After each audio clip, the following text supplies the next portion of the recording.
আমি আপনাদের একটা ছোট্ট হাদিস বলবো।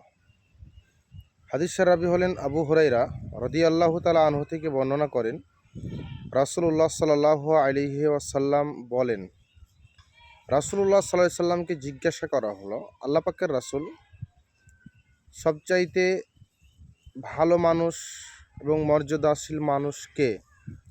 রাসূলুল্লাহ সাল্লাল্লাহু আলাইহি সাল্লাম বললেন, যাদের ভিতরে আল্লাহর ভয় থাকে, যারা আল্লাহর ভীতি অর্জন করে, অর্থাৎ তাকওয়াশীল ব্যক্তি আল্লাহর কাছে সবচাইতে মর্যাদাবান ও মর্যাদাশীল। এই কথা রাসূলুল্লাহ সাল্লাল্লাহু আলাইহি সাল্লাম বললেন।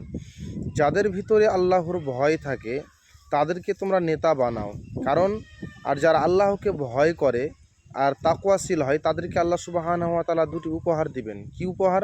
ওয়ালিমান খাফা মাকামা রাব্বিহি জান্নাতান, তাদের জন্য রয়েছে দুটি জান্নাত উপহার স্বরূপ।